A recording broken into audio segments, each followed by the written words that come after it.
Vous voyez les montagnes au fond là-bas? Eh bien, c'est mon objectif. Mon imagination et mon esprit a imaginé un petit peu ce que je voulais. Il me faut absolument des montagnes parce que je déteste absolument la ville. Il me faut un lac parce que l'eau c'est paisible. Mais il me faut pas un truc touristique comme le lac de Côme, ça c'est hors de question. Et il me faut un truc isolé, calme, déconnecté du monde. Il nous reste que 5 repas à peu près, 6 repas. Et comme on l'avait dit au début de l'aventure, une fois qu'on n'a plus de nourriture, c'est fin de l'aventure. C'est complètement faux. Je suis dans un pays de chevaliers là, frère. Donc là, je faisais ma pause. Oh, il y a 2 oiseaux. Qui ont littéralement chié sur mon vélo. Heureusement qu'il fait beau. Heureusement qu'il fait beau, les amis. Sono in Italia, ma che c'è parmigiano reggiano, la pizza. Là, ça fait maintenant bientôt 6 heures qu'on roule et je ne suis plus du tout capable de faire 100 km par jour. J'en fais à peu près 60, ce qui me laisse plus de temps à chaque fois pour chercher un endroit où dormir. Et depuis le gentil monsieur de la veille qui nous a prêté son camping, j'avais envie de tenter quelque chose, c'est-à-dire d'aller voir quelqu'un pour lui demander d'emprunter son champ ou son jardin. J'irai dire buongiorno.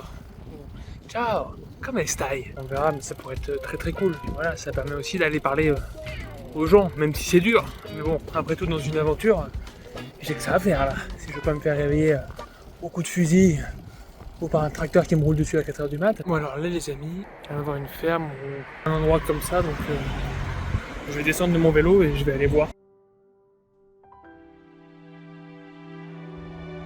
Au moment où je fais ma vidéo pour montrer l'ajustement que j'ai mis, il y a un gars qui marche, donc je vais le voir, puis on parle en bicyclette et tout. Et je lui dis que je cherche un endroit pour dormir, machin. Et là il m'a emmené dans un endroit, il me dit t'as besoin de faire du feu, tout ça? Et ça fait exprès, j'ai dit oui, parce que je croyais qu'il me demandait si j'en avais. Je voulais dire oui, j'ai besoin de rien. Regardez où je suis, juste. C'est pas exceptionnel? C'est pas incroyable? Alors là, je sais pas quoi dire. Il m'a même dit tu veux celle-là ou celle-là? J'ai dit ah mais non ho bisogno di niente o tutto nel mio sacco et tout. Il m'a dit ah si allez. Je suis trop content. J'ai envie de chialer tellement je suis heureux. Déjà j'avais trop le stress d'aller voir quelqu'un. C'est incroyable. Bref, j'en dis pas plus. Enfin, j'ai rien à dire de toute façon. Bon, là, sous le coup de l'émotion, je parlais un peu comme un débile. Et je trouve qu'on comprend rien. Donc, laissez-moi rajouter quelques détails. La personne que j'ai rencontrée s'appelle Emmanuel. Et quand je l'ai vu, je me suis d'abord présenté, je lui ai demandé si tout ça était à lui. Il m'a répondu que oui, et après il m'a demandé pourquoi j'avais toutes ces affaires. Je lui ai donc raconté mon aventure, et il a trouvé ça courageux. Ensuite, je lui ai dit que je cherchais des endroits où dormir sans déranger les gens, et je voulais savoir s'il y avait un endroit où je pouvais installer ma tente. Et c'est là qu'il m'a emmené ici. D'ailleurs, ici, c'est pas chez lui. C'est une sorte de centre équestre qui est loué aux gens. Lui, il habite un petit peu plus loin, et il a eu la gentillesse de tout laisser allumer pour moi.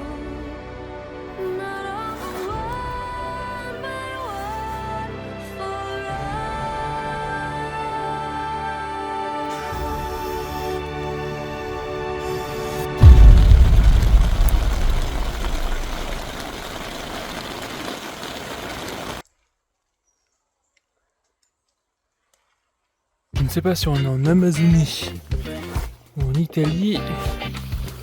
Mais bordel. Ah maintenant je suis dégueulasse, mon vélo aussi. Les amis c'est rempli de moustiques. C'est un marécage, il y a au moins, je dirais, allez, 5 cm de profondeur quand je marche. Un passage assez intéressant.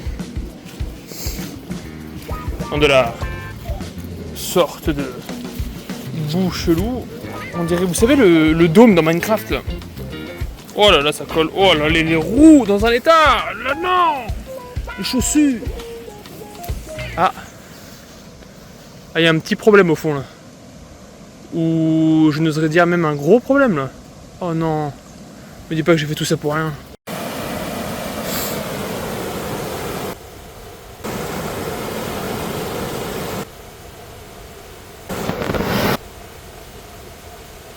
Je vous le dis, c'est mort, je ne fais pas demi-tour. Par contre, si là je me loupe, si là je me rate, c'est fini pour moi, je suis mort. Bah du coup j'ai fait demi-tour. Je suis dans un mauvais mood aujourd'hui. En plus il y a My Hero qui sort au cinéma, je peux pas le voir. J'ai décidé de charbonner, d'y aller à fond. On y arrive presque les amis. Les voilà. Les montagnes. Lombardie. On vient de traverser le Piemonte. Je suis tombé sur un très beau lac, et je cherchais un endroit autour pour poser ma tente. et j'ai soudainement entendu des cris étranges. Là les amis, c'est la merde, je suis tombé sur une mamie qui était à moitié en train de mourir, faut que je trouve de l'aide. Au loin, j'ai vu une vieille personne qui avait l'air d'avoir 90 ans. Elle était sourde, muette, et ne faisait que crier. Il lui manquait une chaussure et elle était assise par terre dans une flaque d'eau. Je l'ai aidée à se relever et je l'ai posée sur son déambulateur et elle a arrêté de crier. Il n'y avait absolument personne et aucune maison autour à part une seule. J'ai donc décidé d'y entrer pour voir s'il y avait quelqu'un qui puisse l'aider.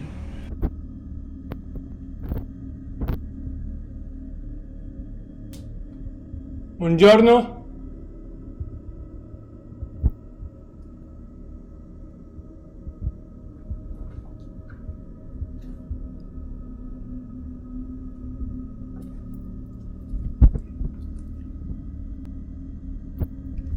Personne.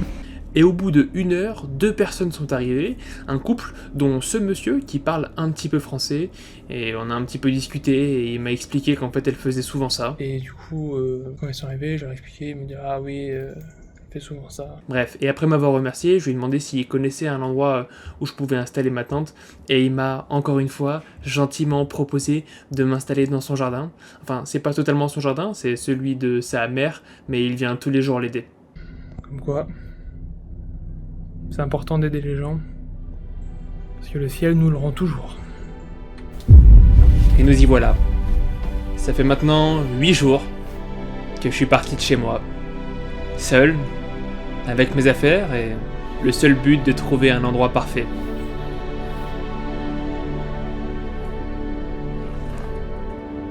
Les amis, du coup, première petite pause déjeuner. Le déjeuner aujourd'hui, eh bien, c'est de l'eau. On va carburer à 100 grammes de vermicelle par jour. Donc ça va faire mal physiquement. Là, ça va être beaucoup plus dur. C'est dur, c'est dur. Il fait beau. On a le smile.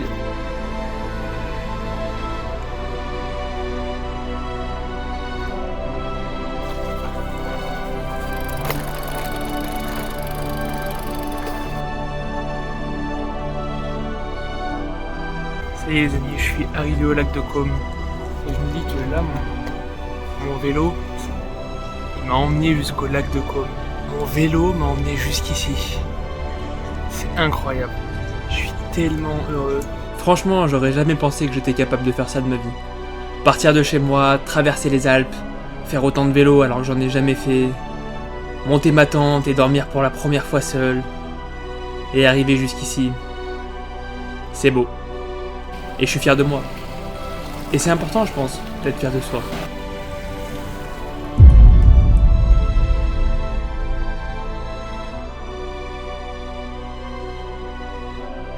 Bah là, autant vous dire que il me reste une seule ration. J'ai donc épuisé tout ce que j'avais à manger.